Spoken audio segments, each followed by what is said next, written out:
দীর্ঘ ২২ বছর পর কাল উত্তরাঞ্চল সফরে যাচ্ছেন বিএনপি চেয়ারম্যান তারেক রহমান। এই দিন রাজশাহী থেকে শুরু করে নওগাঁ, বগুড়া সহ বেশ কয়েকটি স্থানে নির্বাচনী সমাবেশে বক্তব্য রাখবেন তিনি। তারেক রহমানের আগমনকে কেন্দ্র করে উজ্জীবিত বিএনপি নেতাকর্মীরা। সভা, মিছিল, মিটিং, মাইকিং করে প্রস্তুতি সারছেন স্থানীয় নেতাকর্মীরা। ইমরুল কায়েসের ডেস্ক রিপোর্ট। তারেক রহমানের আগমন ঘিরে রাজশাহীর নেতাকর্মীদের মাঝে উৎসবের আমেজ। ২২ বছর পর বৃহস্পতিবার তিনি রাজশাহীতে দলীয় নেতাকর্মী ও সমর্থকদের উদ্দেশ্যে নির্বাচনী বক্তব্য রাখবেন। সবশেষ ২০০৪ সালের ডিসেম্বরে রাজশাহীতে বিভাগীয় তৃণমূল কর্মী সম্মেলনে অংশ নিয়েছিলেন তারেক রহমান। দীর্ঘদিন পর তার এই সফর উজ্জীবিত করেছে দলীয় নেতাকর্মী ও সমর্থকদের। গোটা উত্তরবঙ্গ উজ্জীবিত, উৎফুল্ল, জনতা মুখরিত। কখন আমাদের নেতার বাণী সরাসরি শুনবেন। প্রত্যেক নেতাকর্মীর ভিতরে একটা আনন্দঘন পরিবেশ সৃষ্টি হয়েছে। দীর্ঘদিন পর নেতাকে কাছে পাবে, নেতাকে দেখবে, তার বক্তব্য শুনবেন। হাজার হাজার লক্ষ লক্ষ মানুষ রাজশাহীর ঐতিহাসিক মাদ্রাসা ময়দানে যাবে এবং আমরা পথ চেয়ে আছি। এরই মধ্যে সমাবেশের স্থল মাদ্রাসা মাঠে নির্মাণ করা হয়েছে মঞ্চ। দলের সিনিয়র নেতারা সভাস্থল পরিদর্শন করেছেন। তাদের প্রত্যাশা স্মরণকালে সবচেয়ে বড় জমায়েত হবে তারেক রহমানের এই নির্বাচনী সমাবেশে, যেখানে রাজশাহী, নাটোর ও চাঁপাইনবাবগঞ্জ জেলার দলীয় প্রার্থীরা উপস্থিত থাকবেন। এত উচ্ছ্বাস রাজশাহীতে তৈরি হয়েছে। আমার বিশ্বাস আমাদের পার্টির মাননীয় চেয়ারম্যান তিনি রাজশাহীতে আসা মাত্রই লক্ষ মানুষের সমাগম ঘটবে। ফেরার পথে তারেক রহমান নওগাঁয় নির্বাচনী সমাবেশে বক্তব্য রাখবেন। সেজন্য প্রস্তুতি শেষ করেছে জেলা বিএনপির নেতাকর্মীরা। বিএনপি চেয়ারম্যান তারেক রহমানের আগমন ঘিরে নতুন রূপে সাজছে বগুড়া। দীর্ঘ ১৯ বছর পর তিনি নিজ জেলায় যাচ্ছেন। তাকে বরণ করতে সব রকম প্রস্তুতি শেষ করেছে দলীয় নেতাকর্মীরা। জোরদার করা হয়েছে নিরাপত্তা ব্যবস্থা। নির্বাচন ঘিরে শহরের আলতাফুন্নেসা খেলার মাঠে এক জনসভায় বক্তব্য রাখবেন তিনি। এছাড়া দলীয় কার্যালয়, শহীদ জিয়া শিশু হাসপাতাল, বাগবাড়ি, জিয়াবাড়ি পরিদর্শন করার কথা রয়েছে তারেক রহমানের। Imrul Kayes, NTV news desk. রাজশাহীতে তারেক রহমানের জনসভার সার্বিক পরিস্থিতি নিয়ে কথা বলছেন মিজানুর রহমান মিনু। সরাসরি চলে যাচ্ছি তার ব্রিফিংয়ে।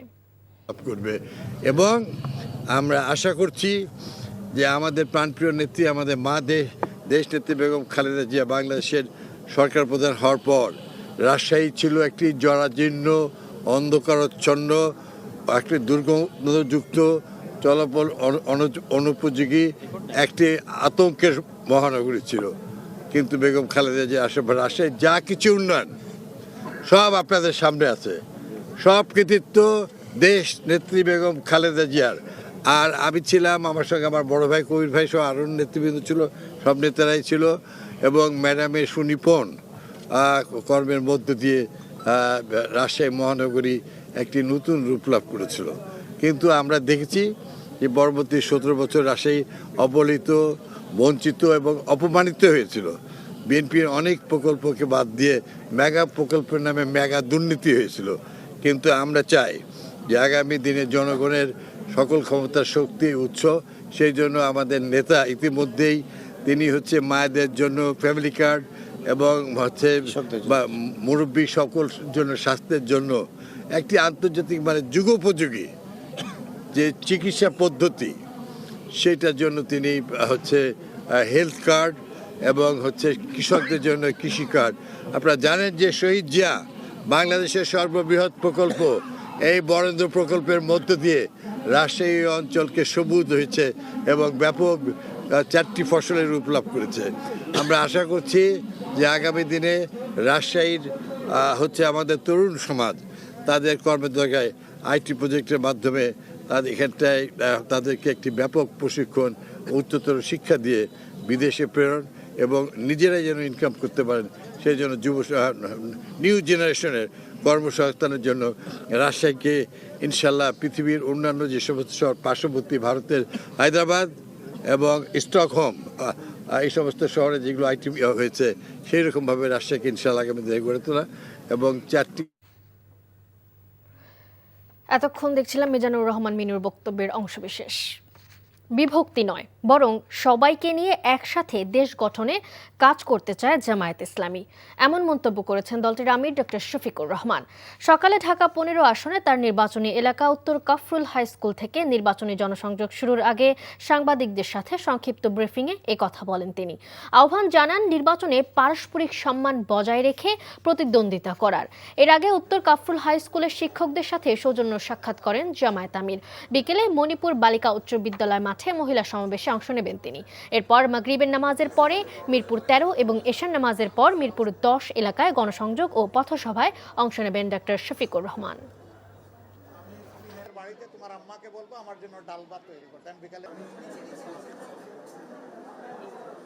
লেভেল প্লেইং ফিল্ড আমরা সবাই মিলে করে ফেলবো ইনশাআল্লাহ। আমরা আলহামদুলিল্লাহ এই এলাকা নিয়ে একটা রূপকল্প আমরা তৈরি করেছি এবং সবাইকে নিয়েই আমরা সমাধান করব। আপনারা দোয়া রাখবেন।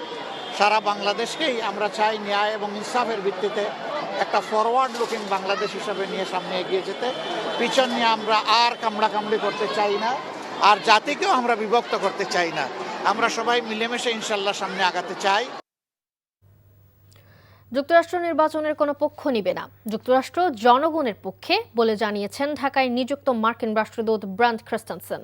সকালে নির্বাচন কমিশনে প্রধান নির্বাচন কমিশনার এএমএম নাসির উদ্দিনের সঙ্গে বৈঠক করেন ঢাকায় মার্কিন যুক্তরাষ্ট্রের নবনিযুক্ত রাষ্ট্রদূত ব্রান্ট ক্রিস্টেনসেনের নেতৃত্বে 3 সদস্যের প্রতিনিধি দল। বৈঠক শেষে রাষ্ট্রদূত বলেন যে কোনো নির্বাচিত সরকারের সাথে কাজ করবে যুক্তরাষ্ট্র। বলেন সিসির মতো যুক্তরাষ্ট্র আশাবাদী উৎসবমুখর নির্বাচন নিয়ে। পরে ইসি সচিব জানান ঢাকা, চট্টগ্রাম, খুলনা, সিলেটে অফিসিয়ালি কোনো পর্যবেক্ষক পাঠাবে না যুক্তরাষ্ট্র, কিন্তু দূতাবাস থেকে এই 4টি এলাকায় নিজ উদ্যোগে তারা নির্বাচন পর্যবেক্ষণ করবে। The United States government does not take sides in Bangladesh's elections. The outcome of the election is for the Bangladeshi people and only the Bangladeshi people to decide. We are prepared to work with any government who the Bangladeshi people elect to represent them going forward. ওনারা বলেছেন যে এরকম 4টা জায়গায় ওনাদের দূতাবাস থেকে প্রতিনিধি দল যাবেন দেখার জন্য, এবং সেটার ব্যবস্থাটা কি, এবং ওনারা ইন্ডিপেন্ডেন্টলি যাবেন, ওরা অবজারভার হিসেবে না, বাট অবজারভারে যে আমাদের তালিকাভুক্ত অবজারভার সেটাতে না, ওনাদের মতন যাবেন। আজকের তরুণরা পৃথিবীর সবচেয়ে শক্তিশালী প্রজন্ম বলে মন্তব্য করেছেন প্রধান উপদেষ্টা ডক্টর ইউনূস। রাজধানীর আগারগাঁওয়ে Bangladesh China friendship conference centre digital expo 2026-এর উদ্বোধন অনুষ্ঠানে তিনি এই কথা বলেন। এ সময় সৃজনশীল জীবনে উত্তরণের গুরুত্ব উল্লেখ করে প্রধান উপদেষ্টা বলেন, চাকরির প্রথা এসেছে দাস প্রথা থেকে। সৃজনশীল জীব হিসেবে মানুষকে এই নির্ভরতা থেকে বের হয়ে আসতে হবে। প্রধান উপদেষ্টা আরও বলেন, জালিয়াতিতে বাংলাদেশ পৃথিবীতে চ্যাম্পিয়ন। খারাপ কাজে বাংলাদেশ সৃজনশীলতা ব্যবহার করেছে। এবারের এক্সপোতে উদ্ভাবনী তরুণদের দক্ষতা প্রদর্শন এবং স্থানীয় প্রযুক্তি পণ্যের প্রচারকে সর্বোচ্চ অগ্রাধিকার দেওয়া হয়েছে। দর্শনার্থীদের সুবিধার্থে পুরো মেলা প্রাঙ্গণকে কয়েকটি বিশেষ জোনে ভাগ করা হয়েছে। 4 দিন ব্যাপী এই আয়োজনে 5টি গুরুত্বপূর্ণ সেমিনার এবং 4টি প্যানেল আলোচনা অনুষ্ঠিত হবে।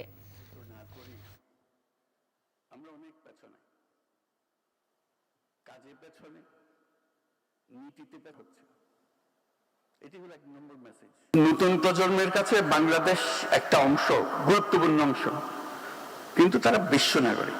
আপনি তারা ঠেলে ঠুলে খালি না বাংলাদেশে ঢুকিয়ে দিয়ে না, বাংলাদেশের কাজ করবে সে, বাংলাদেশের কাজ করার জন্য, সেই গর্ব অনুভব করার জন্য তাকে বিশ্ব নাগরিক হতে হবে, কারণ বিশ্বে তার ভূমিকা পালন করতে হবে। বাংলাদেশি যে যেখানে আছে দুনিয়ার, যে যে কাজে আছে, এই অ্যাপের মাধ্যমে বাংলাদেশের সঙ্গে যুক্ত হবার, বাংলাদেশি কে কি করছে তার খোঁজ খবর নেবার একটা সুযোগ হবে। একটি রাজনৈতিক দল পরিস্থিতি ঘোলাটে করার চেষ্টা করছে বলে অভিযোগ করেছেন ঢাকা 8 আসনের বিএনপির মনোনীত প্রার্থী মির্জা আব্বাস। দুপুরে রাজধানীর মতিঝিলে ব্রাদার্স ক্লাব মাঠে নির্বাচনী প্রচারণায় তিনি কথা বলেন। শান্তিপূর্ণভাবে নির্বাচন শেষ করতে নেতাকর্মীদের ধৈর্য ধরে পরিস্থিতি মোকাবেলা করার আহ্বান জানান তিনি। নানাভাবে উস্কানি দিয়ে নির্বাচনকে বিতর্কিত করার চেষ্টা করা হচ্ছে উল্লেখ করে তিনি বলেন, এই অপচেষ্টার বিষয়ে বিএনপি সতর্ক রয়েছে। এ সময় ধানের শীষে ভোট দিতে ভোটারদের অনুরোধ করেন তিনি। সংক্ষিপ্ত বক্তব্য শেষে নেতাকর্মীদের নিয়ে প্রচারণায় ঢাকা 8 আসনের বিভিন্ন এলাকা ঘুরে ভোটারদের কাছে ভোট চান মির্জা আব্বাস।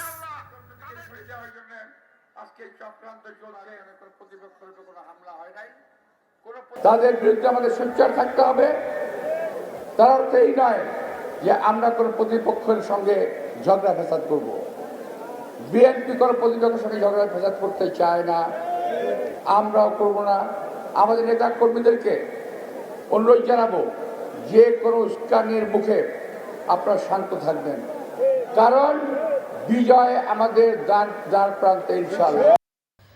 দেশের সামষ্টিক অর্থনীতি কিছুটা ঘুরে দাঁড়ালেও এখনও ভঙ্গুর অবস্থায় আছে বলে জানিয়েছেন পরিকল্পনা উপদেষ্টা ডক্টর ওয়াহিদুদ্দিন মাহমুদ।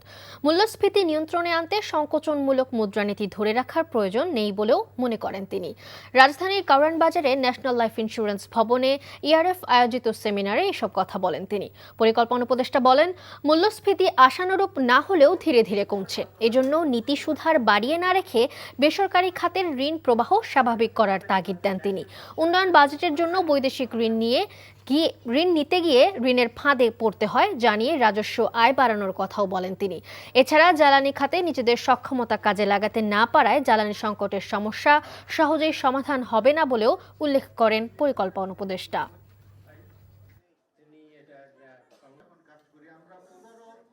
নীতি সুদের হার বাড়িয়ে 10% এনেছেন এবং ধরে আছেন যে 10%ই তিনি থাকবেন যতদিন পর্যন্ত না মূল্যস্ফীতি 7% নিচে না নামে।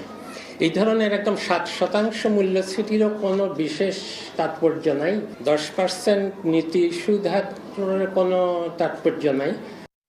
ত্রয়োদশ জাতীয় সংসদ নির্বাচনকে সামনে রেখে নিরাপত্তা বলয় আরও জোরদারের রাজধানী সহ 4 জেলায় মোতায়েন করা হয়েছে বর্ডার গার্ড বাংলাদেশ বিজিবির 38 প্লাটুন সদস্য। সকালে বিজিবি সদর দপ্তরে নির্বাচনী প্রস্তুতিমূলক মহড়া শেষে এসব তথ্য জানান বিজিবি 5-এর অধিনায়ক তৈমুর হাসান। তিনি বলেন, মাঠে নিয়মিত টহলের পাশাপাশি যে কোনো জরুরি পরিস্থিতি মোকাবেলায় প্রস্তুত রাখা হয়েছে rapid action team, quick response force এবং হেলিকপ্টার। আধুনিক প্রযুক্তির ব্যবহারে এবার থাকছে বিশেষ নজরদারিও। এলাকাভিত্তিক দায়িত্ব বন্টনে ঢাকা উত্তরে 11 প্লাটুন, সাভার ধামরাইয়ে 6 প্লাটুন, ফরিদপুরে 13 এবং মানিকগঞ্জে 8 প্লাটুন বিজিবি সদস্য মোতায়েন থাকবে। বিজিবির প্রত্যাশা, কঠোর নিরাপত্তার মধ্য দিয়ে সাধারণ ভোটাররা শান্তিপূর্ণ ও উৎসবমুখর পরিবেশে তাদের ভোটাধিকার প্রয়োগ করতে পারবে। ভোটাররা যেন নিরাপদ, ভয় ও শঙ্কামুক্ত পরিবেশে তাদের ভোটাধিকার প্রয়োগ করতে পারেন, এ লক্ষ্য সামনে রেখে বিজিবি অন্যান্য আইনশৃঙ্খলা বাহিনীর সাথে সমন্বয়ের মাধ্যমে দায়িত্ব পালন করে যাচ্ছে এবং মাঠ পর্যায়ে আমাদের বিভিন্ন টহল এখন কার্যক্রম করছে। এই নির্বাচনে BGB body on camera, night vision device, metal detector এবং এপিসি সহ ও বিভিন্ন অত্যাধুনিক সিগন্যাল সরঞ্জামাদি ব্যবহার করবে। জাতীয় সংসদ নির্বাচন ও গণভোট উপলক্ষে সর্বাধিক আইনশৃঙ্খলা পরিস্থিতি মূল্যায়ন এবং in aid to the civil পাওয়ারের আওতায় মোতায়েনরত সেনা সদস্যদের খোঁজ খবর নিতে পটুয়াখালী পরিদর্শন করেছেন সেনাবাহিনী প্রধান জেনারেল ওয়াকারুজ্জামান। দুপুরে জেলা প্রশাসন এবং বিভিন্ন আইনশৃঙ্খলা রক্ষাকারী বাহিনীর কর্মকর্তাদের সাথে মতবিনিময় সভায় তিনি একথা বলেন। সভায় নির্বাচনকে শান্তিপূর্ণ, নিরপেক্ষ ও সুষ্ঠুভাবে সম্পন্ন করবার লক্ষ্যে আন্তঃপ্রাতিষ্ঠানিক সমন্বয় এবং সামগ্রিক নিরাপত্তা ব্যবস্থা নিয়ে আলোচনা হয়। এদিকে খুলনা বিভাগীয় কমিশনারের কার্যালয়ে আয়োজিত এক মতবিনিময় সভায় প্রধান অতিথি হিসেবে উপস্থিত ছিলেন সেনাপ্রধান জেনারেল ওয়াকারুজ্জামান। অনুষ্ঠানে আরও উপস্থিত ছিলেন প্রশাসনের অন্যান্য কর্মকর্তারা। জাতীয় সংসদ নির্বাচন ও গণভোটকে কেন্দ্র করে চাঁদপুরে উপকূলীয় ও নদী তীরবর্তী এলাকায় নিরাপত্তা জোরদার করেছে বাংলাদেশ কোস্টগার্ড। দুপুরে সদর উপজেলার ইব্রাহিমপুর ইউনিয়নের নদী তীরবর্তী এলাকা পরিদর্শন করে ঢাকা জোনের জোনাল কমান্ডার মোহাম্মদ ইমতিয়াজ হোসেন 18 জানুয়ারি থেকে 14 ফেব্রুয়ারি পর্যন্ত 28 দিনব্যাপী বিশেষ কার্যক্রম পরিচালনা করবেন বলে জানাচ্ছেন। এ সময় উপকূলীয় নদী তীরবর্তী দুর্গম ও গুরুত্বপূর্ণ এলাকায় মোবাইল টিম ও স্ট্রাইকিং ফোর্স হিসেবে দায়িত্ব পালন করবে কোস্টগার্ড।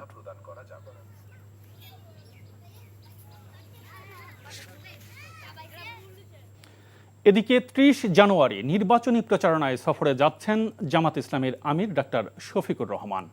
সকালে কুমিল্লা মহানগর জামাতে ইসলামীর উদ্যোগে এক সংবাদ সম্মেলনে জানানো হয়, ওই দিন সন্ধ্যা ৬টায় কুমিল্লা টাউন হল মাঠে অনুষ্ঠিত জনসভায় প্রধান অতিথির বক্তব্য রাখবেন জামায়াতের আমির।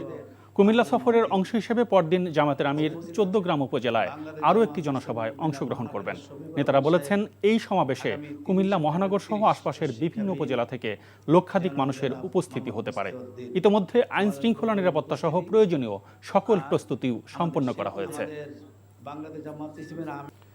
জাতীয় সংসদ নির্বাচনকে ঘিরে প্রচারণায় ব্যস্ত সময় পার করছেন বিএনপি, জামাত ইসলামী, ইসলামী আন্দোলন সহ বিভিন্ন দলের প্রার্থীরা।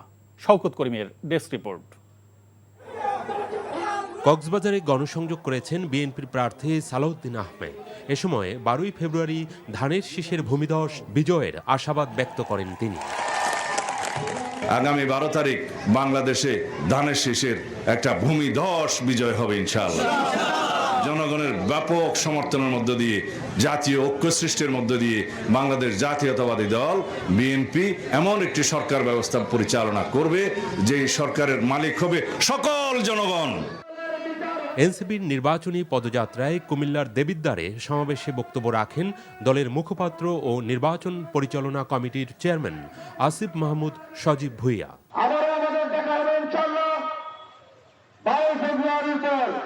বিজয়ের মিছিলে আবারও দেখা হবে 12 ফেব্রুয়ারির পর নতুন এক বাংলাদেশে, আবারও দেখা হবে বিজয়ের বাংলাদেশে ইনশাআল্লাহ। কিশোরগঞ্জ 3 আসনে নেতাকর্মীদের সাথে নিয়ে বিভিন্ন শ্রেণী পেশার মানুষের সাথে কুশল বিনিময় করেন বিএনপির প্রার্থী ডক্টর এম ওসমান ফারুক। ভোট চান ধানের শীষে। নরসিংদীতে বিএনপির প্রার্থী খায়রুল কবির খোকনের পক্ষে মিছিল ও লিফলেট বিতরণ করা হয়েছে। নওগাঁ 4 আসনে নেতাকর্মীদের নিয়ে গণসংযোগ করেন জামায়াত ইসলামের প্রার্থী আব্দুর রাকিব। পরিবর্তনের আশ্বাসে তার ভোট প্রার্থনা দাঁড়িপাল্লায়। গণসংযোগ করেছেন বিএনপির প্রার্থী ডক্টর ইকরামুল বারী টিপু। লালমনিরহাট 2 আসনে নির্বাচনী সভায় বক্তব্য রাখেন ধানের শীষের প্রার্থী রকুনউদ্দিন বাবুল। খুলনা 2 আসনে গণসংযোগ ও পথসভা করেন ইসলামী আন্দোলনের প্রার্থী মুফতি আমানুল্লাহ। বরিশাল 5 আসনে মাদ্রাসা শিক্ষকদের সঙ্গে মতবিনিময় সভায় অংশ নেন ধানের শীষের প্রার্থী অ্যাডভোকেট মজিবুর রহমান সরোয়ার। এছাড়া চট্টগ্রাম, জয়পুরহাট, নাটোর সহ দেশের বিভিন্ন স্থানে গণসংযোগ করছেন বিএনপি, জামায়াত সহ অন্য দলের প্রার্থীরা। শওকত করিম, এনটিভি। চট্টগ্রামের রাউজানে গভীর নলকূপের গর্তে পড়ে গেছে 3 বছর বয়সী এক শিশু। পুলিশ জানায়, বিকেল 4টায় কদলপুর ইউনিয়নের 7 নম্বর ওয়ার্ডের জয়নগর গ্রামে এই ঘটনা হয়। আটকে পড়া শিশুটির নাম মিসবাহ। শিশুটি তার বাড়ির পাশে থাকা গভীর নলকূপের গর্তে পড়ে যায়। রাউজান থানার ভারপ্রাপ্ত কর্মকর্তা মোহাম্মদ সাজেদুল ইসলাম বলেন, গভীর গর্তটিতে কিভাবে শিশুটি পড়ে গেছে তা এখনও জানা যায়নি। ফায়ার সার্ভিস শিশুটিকে উদ্ধারের চেষ্টা করছে। জাতীয় সংসদ নির্বাচনে হ্যাঁ ভোটের পক্ষে প্রচার চালানোর সিদ্ধান্ত নিয়েছেন ডাকসু, জাকসু সহ বিভিন্ন বিশ্ববিদ্যালয়ের ছাত্র সংসদ। দুপুরে ঢাকা বিশ্ববিদ্যালয়ের ডাকসু প্রাঙ্গণের সংবাদ সম্মেলনে একথা জানানো হয়। আগামীর বাংলাদেশ বিনির্মাণে হ্যাঁকে জয়ী করা প্রয়োজন বলে জানান তারা। জনগণের কাছে হ্যাঁ ভোটের বিষয়ে তথ্য তুলে ধরার জন্য করণীয় জানানো হয়। ছাত্র সংসদগুলো যার যার অবস্থান থেকে যেসব পদক্ষেপ নিয়েছে তা বাস্তবায়ন করা হবে। এ সময় ডাকসুর ভিপি সাদিক কায়েম সহ অন্যান্য বিশ্ববিদ্যালয়ের ছাত্র সংসদের নেতারা উপস্থিত ছিলেন। দেশ আজ ক্রান্তিকাল অতিক্রম করছে বলে মন্তব্য করেছেন বিশিষ্ট অর্থনীতিবিদ ডক্টর হোসেন জিল্লুর রহমান। সাভারে ড্যাফোডিল ইন্টারন্যাশনাল ইউনিভার্সিটির 13তম সমাবর্তন অনুষ্ঠানে যোগ দিয়ে এনটিভির সঙ্গে একান্ত আলাপচারিতায় একথা বলেন তিনি। বলেন, ঐক্যের বদলে ছড়িয়ে পড়েছে বিভেদ ও অনৈক্যের বার্তা। সমাবর্তন অনুষ্ঠানে রাষ্ট্রপতির পক্ষে সভাপতিত্ব করেন বিশ্ববিদ্যালয় মঞ্জুরি কমিশনের চেয়ারম্যান অধ্যাপক ডক্টর এস.এম.এ. ফায়েজ।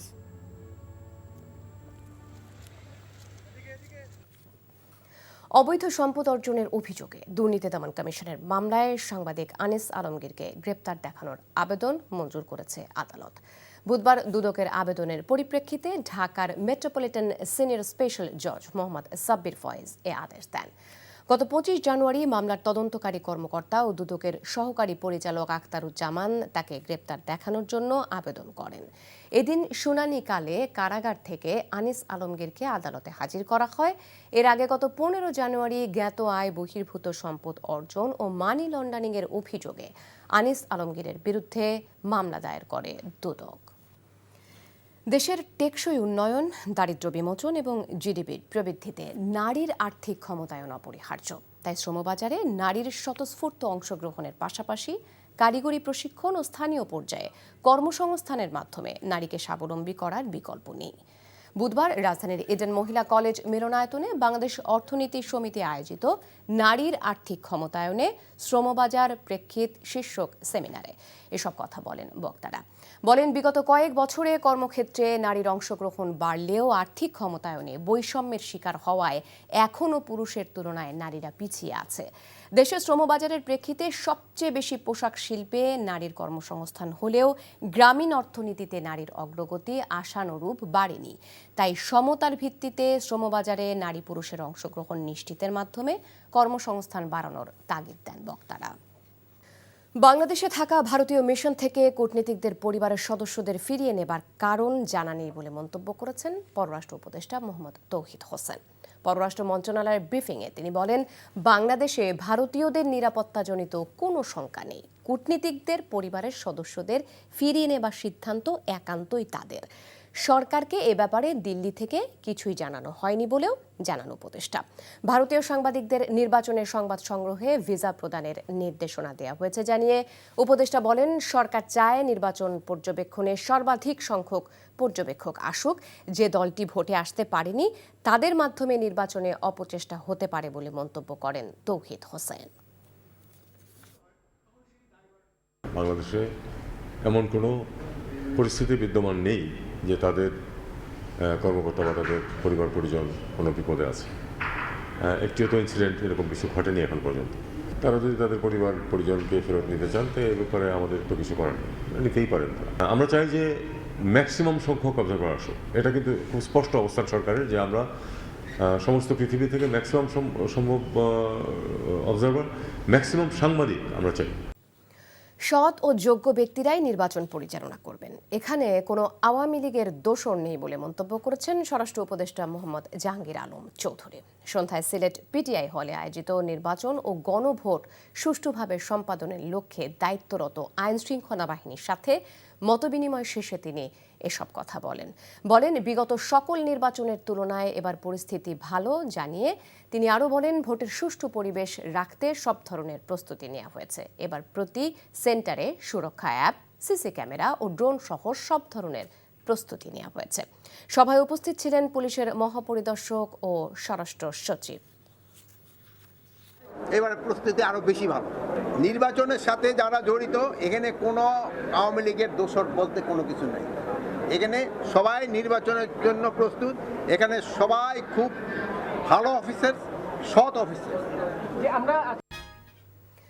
নারীদের গায়ে হাত তোলা হচ্ছে অভিযোগ করে জামায়াতে ইসলামের আমির ডক্টর শফিকুর রহমান বলেছেন, এই ধরনের ঘটনার পুনরাবৃত্তি হলে হাত গুটিয়ে বসে থাকবে না জামায়াত। ঢাকা 15 আসনে নিজ নির্বাচনী এলাকায় মহিলা সমাবেশে তিনি এই হুঁশিয়ারি দেন। আবির আহমেদ জানাচ্ছেন বিস্তারিত। নির্বাচনী প্রচারে জমজমাট রাজধানী, প্রার্থীরা চষে বেড়াচ্ছেন নগরীর অলিগলি। ঢাকা 15 আসনের উত্তর কাফরুল হাই স্কুল এলাকায় নির্বাচনী সংযোগ করেন জামাতে ইসলামের আমির ডাক্তার শফিকুর রহমান। বলেন, বিভক্তি নয়, সবাইকে সঙ্গে নিয়ে দেশ গঠনে কাজ করবে জামাত। আমরা আলহামদুলিল্লাহ এই এলাকা নিয়ে একটা রূপকল্প আমরা তৈরি করেছি এবং সবাইকে নিয়েই আমরা সমাধান করব। আপনারা দোয়া রাখবেন। সারা বাংলাদেশকেই আমরা চাই ন্যায় এবং ইনসাফের ভিত্তিতে একটা ফরওয়ার্ড লুকিং বাংলাদেশ হিসাবে নিয়ে সামনে এগিয়ে যেতে। পিছন নিয়ে আমরা আর কামড়াকামড়ি করতে চাই না, আর জাতিকেও আমরা বিভক্ত করতে চাই না। আমরা সবাই মিলেমিশে ইনশাল্লাহ সামনে আগাতে চাই। পরে মণিপুর বালিকা উচ্চ বিদ্যালয়ের মাঠে মহিলা সমাবেশে অংশ নেন জামাতের আমির। সংযোগের সময় বিভিন্ন এলাকায় মহিলাদের হেনস্থা করার অভিযোগ করে তিনি বলেন, ফের এ ধরনের অপচেষ্টা করলে প্রতিহত করা হবে। যারা মায়ের গায়ে হাত বাড়িয়েছেন, অপমান করেছেন, তোমরা ক্ষমা চাও, তওবা করো, আল্লাহ তোমাদেরকে মাফ করে দেবেন। কিন্তু পরিষ্কার বলে দিচ্ছি, আমাদের জীবনের চাইতে আমাদের মায়েদের ইজ্জতের মূল্য আমাদের কাছে অনেক বেশি। আর যদি কেউ হাত বাড়ানোর চেষ্টা করে, ইনশাআল্লাহ আমরা গালে হাত দিয়ে বসে থাকবো না। মায়ের সন্তানের আমরা গর্জে উঠব, যে কোনো মূল্যে আমাদের মায়ের মর্যাদা আমরা ইনশাআল্লাহ রক্ষা করব। প্রতিদ্বন্দ্বী প্রার্থীদের প্রতি সম্মান বজায় রাখা সহ সব মহলকে জনকল্যাণের রাজনীতি করার আহ্বান ডাক্তার শফিকুর রহমানের। আবির আহমেদ, এনটিভি নিউজ, ঢাকা। নির্বাচনী প্রচারে একটি রাজনৈতিক দল ধর্মীয় অনুভূতির অপব্যবহার করছে বলে অভিযোগ করেছে বিএনপি। বিকেলে গুলশানে বিএনপির কেন্দ্রীয় নির্বাচন পরিচালনা কমিটির মুখপাত্র ও তারেক রহমানের উপদেষ্টা মাহাদি আমিন বলেন, বিশেষ ওই দলটি জান্নাতের প্রলোভন, কোরআন শরীফের শপথ করানো এবং বিকাশ নম্বরে টাকা দেবার প্রস্তাব দিয়ে বেড়াচ্ছে। যারা এমন অসৎ কাজ করে তাদের মুখে প্রতিপক্ষের বিরুদ্ধে দুর্নীতির কথা শোভা পায় না। বলেন, 4 দলীয় জোট সরকারে ওই দলের 2 জন মন্ত্রী ছিলেন, তখন তাদের কোনো মন্তব্য শোনা যায়নি, কিন্তু বর্তমানে তারা নির্বাচনী মাঠে এসে ফ্যাসিবাদী প্রোপাগান্ডার সেই ধারাবাহিকতা ধরে রেখেছে। মাহাদি আমিন বলেন, এই ভূমিকা রাজনৈতিক দ্বিচারিতা। ধানের শীষের পক্ষে প্রচারে অংশ নেয়ায় নওগাঁয় এক মুয়াজ্জিমকে চাকরি থেকে অব্যাহতি দেয়ায় নিন্দা জানিয়ে তাকে পুনর্বহালের দাবি জানান তিনি।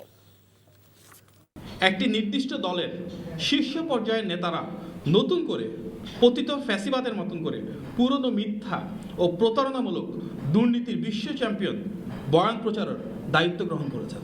সরকারে থাকা অবস্থায় তখন এই বিষয়ে তাদের কোনো মন্তব্য শোনা যায়নি। আমরা এই ভূমিকাকে রাজনৈতিক দ্বিচারিতা হিসেবে দেখছি। ভোট চাইতে গিয়ে সেই নির্দিষ্ট দলটি ধর্মীয় অনুভূতির অপব্যবহার, জান্নাতের প্রলোভন, কোরআন শরীফের শপথ করানো, এমনকি বিকাশ নম্বরে টাকা দেওয়ার বিভিন্ন প্রস্তাব দিয়ে বেড়াচ্ছে। ফলে যারা নিজেরাই টাকা দিয়ে ভোটারদের ভোট কেনার চেষ্টা করছে, আবার তারাই যখন দুর্নীতির গল্প শোনাচ্ছে, সেটি তাদের তথাকথিত সততাকেই প্রশ্নবিদ্ধ করছে। আবাসিক ভবনে বাণিজ্যিক কার্যক্রম পরিচালনা করায় রাজধানীর গুলশানের বেশ কয়েকটি রেস্তোরাঁ ও শপিং সেন্টার সিলগালা করে দিয়েছে রাজধানী উন্নয়ন কর্তৃপক্ষ রাজক। বুধবার গুলশান এভিনিউ এলাকায় নির্বাহী ম্যাজিস্ট্রেটের নেতৃত্বে অভিযান পরিচালনা করা হয়। এতে শুরুতেই বাণিজ্যিক কার্যক্রম পরিচালনা করার অনুমতি না থাকায় একটি রেস্তোরাঁ সিলগালা করে রাজক। পরে পাশের আরেকটি সড়কে অভিযান চালিয়ে সিএফসির একটি শাখাও সিলগালা করে দেন রাজুকের নির্বাহী ম্যাজিস্ট্রেট। এর আগে গত নভেম্বরে একই প্রতিষ্ঠান বন্ধ করেন তারা। তবে রাজুকের অনুমতি না নিয়ে আবারও ব্যবসা পরিচালনা করায় তা পুনরায় সিলগালা করে দেয়া হলো। পতিত স্বৈরাচারী শক্তি ভোটারদের মাঝে কৃত্রিমভাবে ভয়ের আবহ তৈরি করতে চাচ্ছে উল্লেখ করে তথ্য ও সম্প্রচার উপদেষ্টা সৈয়দা রেজওয়ানা হাসান বলেছেন, তাদের এই অশুভ তৎপরতা মোকাবেলা করতে প্রয়োজনে সরকার প্রস্তুতি বাড়াবে। আজ সচিবালয়ে সাংবাদিকদের প্রশ্নের জবাবে তিনি এসব কথা বলেন। জানাচ্ছেন নজরানা চৌধুরী। ত্রয়োদশ জাতীয় সংসদ নির্বাচনের ভোট গ্রহণের আর মাত্র বাকি 2 সপ্তাহ। নির্বাচনের প্রচারণায় মুখরিত সারা দেশ। রাজনৈতিক দলগুলো ভোটারদের দ্বারে দ্বারে যাচ্ছেন তাদের সমর্থন পাওয়ার আশায়। এ অবস্থায় রাজনৈতিক দলগুলো একে অপরের সাথে কথার লড়াইয়েও নেমে গেছে। চলছে পাল্টাপাল্টি অভিযোগও। এরকম অবস্থায় সরকারের কি ভূমিকা হবে সে বিষয়ে জানতে চাইলে তথ্য ও সম্প্রচার উপদেষ্টা জানান, আইন লঙ্ঘন না হলে সরকারের কিছুই করার নেই। যেই দল জিতবার চেষ্টা করবে সে তার প্রতিপক্ষকে ঘায়েল করার জন্য কথা বলবে, প্রতিপক্ষ আরেকজনকে ঘায়েল করার জন্য কথা বলবে, তো খুব স্বাভাবিক কথা। কোনো জায়গায় হয়তো ভব্যতা সভ্যতার সীমাটা রাখা হচ্ছে না, সেই জন্য সকল দলকেই দায়িত্বশীল আচরণ করতে হবে। যদি কোনোটা আইন শৃঙ্খলার পর্যায়ে পৌঁছে যায় তখন সেটা সরকারের দায়িত্ব। তার আগ পর্যন্ত কে কার জনসভায় কি বললো না বললো তো সেটা সরকারের দায়িত্ব না। নির্বাচনকালে দেশের নিরাপত্তা নিয়ে কোনো শঙ্কা আছে কিনা এমন প্রশ্নের জবাবে রিজওয়ানা হাসান বলেন, পতিত স্বৈরাচারী শক্তি প্রচারণা চালিয়ে ইচ্ছাকৃতভাবে সবার মাঝে ভয়ের আবহ তৈরি করছে। এই যে ভয়ের একটা আবহ তৈরি করা, নানান প্রচারণা, সামাজিক যোগাযোগ মাধ্যমে নানান কিছু বক্তব্য, ভিত্তিহীন বক্তব্য দিয়ে একটা ভয়ের আবহ তৈরি করার চেষ্টা করা হচ্ছে। এই জন্যই বলা হচ্ছে যে পতিত স্বৈরাচার যদি নির্বাচনের পরিবেশকে বিঘ্ন করার জন্য কোনো কাজ করে আমরা সেটার বিরুদ্ধে ব্যবস্থা গ্রহণ করব। সরকার প্রস্তুত আছে, প্রয়োজনে প্রস্তুতি আমরা বাড়াবো। ভোট দিতে কোনো ভোটার নিরাপত্তাহীনতায় ভুগলে সরকার অবশ্যই ব্যবস্থা নেবে বলে জানান তথ্য ও সম্প্রচার উপদেষ্টা। নজরানা চৌধুরী, এনটিভি নিউজ, ঢাকা। এবারের জাতীয় নির্বাচনে কোনো পর্যবেক্ষক পাঠাবে না যুক্তরাষ্ট্র। সকালে প্রধান নির্বাচন কমিশনারের সঙ্গে দেখা করে দেশটির রাষ্ট্রদূত একথা নিশ্চিত করেছেন বলে জানান ইসি সচিব আক্তার আহমেদ। তবে ঢাকা, চট্টগ্রাম, খুলনা, সিলেটে ভোটের কার্যক্রম দেখবে মার্কিন দূতাবাস। নবনিযুক্ত রাষ্ট্রদূত ব্রেন্ট ক্রিস্টেনসেন জানান, যারাই নির্বাচিত হবে তাদের সঙ্গেই কাজ করবে যুক্তরাষ্ট্র। শিউলি রায়ের রিপোর্ট। ত্রয়োদশ জাতীয় সংসদ নির্বাচন ও গণভোটকে সামনে রেখে ব্যস্ত সময়ে পার করছে নির্বাচন কমিশন। সার্বিক পরিস্থিতি জানাতে প্রধান নির্বাচন কমিশনার এএমএম নাসরুদ্দিনের সঙ্গে দেখা করেন ঢাকার মার্কিন রাষ্ট্রদূত ব্রেন্ট ক্রিস্টেনসেন। পরে গণমাধ্যমে কথা বলেন মার্কিন রাষ্ট্রদূত। উৎসবমুখর পরিবেশে নির্বাচনের আশা জানিয়ে তিনি বলেন, বাংলাদেশের জনগণ যে সরকার নির্বাচন করবে তাদের সঙ্গে কাজ করবে যুক্তরাষ্ট্র। The United States government does not take sides in Bangladesh's elections. The outcome of the election is for the Bangladeshi people and only the Bangladeshi people to decide. We are prepared to work with any government who the Bangladeshi people elect to represent them going forward. EC সচিব আক্তার আহমেদ জানান, নির্বাচনে যুক্তরাষ্ট্র কোনো পর্যবেক্ষক না পাঠালেও ঢাকা, সিলেট, চট্টগ্রাম ও খুলনায় ভোটের কার্যক্রম ঘুরে দেখবে তারা। ওনারা বলেছেন যে এরকম 4টা জায়গায় ওনাদের দূতাবাস থেকে প্রতিনিধি দল যাবেন দেখার জন্যে, এবং সেটার ব্যবস্থাটা কি, এবং ওনারা ইন্ডিপেন্ডেন্টলি যাবেন, ওরা অবজারভার হিসেবে না, বাট অবজারভারে যে আমাদের তালিকাভুক্ত অবজারভার সেটাতে না, ওনাদের মতন যাবেন। সরকারি চাকরিজীবীরা গণভোটে হ্যাঁ বা নায়ের পক্ষে থেকে কাজ করতে পারবে কিনা এই বিষয়টি আদালতের সিদ্ধান্ত বলেও জানান ইসি সচিব আক্তার আহমেদ। সরকারি চাকরিজীবীরা পারেন কি পারেন না এ বিষয়ে আদালতে একটা মানে বিষয় অনিষ্পন্ন বা আদালত। শিউলি রায়, এনটিভি নিউজ, ঢাকা। রাজধানীর যাত্রাবাড়ি পুলিশ ফাঁড়ি থেকে শফিকুল ইসলাম মল্লিক নামে এক পুলিশ সদস্যের ঝুলন্ত লাশ উদ্ধার করেছে পুলিশ। যাত্রাবাড়ি থানার পুলিশ ফাঁড়ির ইনচার্জ বলেন, বুধবার ভোরে ফাঁড়ির ওয়াশরুমে ঝুলন্ত অবস্থায় শফিকুল ইসলামের লাশ উদ্ধার করা হয়। পরে ময়নাতদন্তের জন্য বুধবার দুপুরে লাশটি ঢাকা মেডিকেল কলেজ হাসপাতাল মর্গে পাঠানো হয়েছে। নিহত শফিকুল ইসলামের পরিবার পুলিশকে জানায়, প্রায় 1 বছর ধরে তার ঠিকমতো ঘুম হতো না। 2 দিন আগেও ভিডিও কলে শফিকুল তার স্ত্রীকে একই কথা বলেছিলেন। আর আজ ভোর 3টার কিছু পরে মোবাইল বার্তা পাঠিয়ে বলেন সন্তানদের জন্য কিছু করে যেতে পারলেন না তিনি। ঘটনাটির তদন্ত চলছে বলে জানিয়েছে পুলিশ।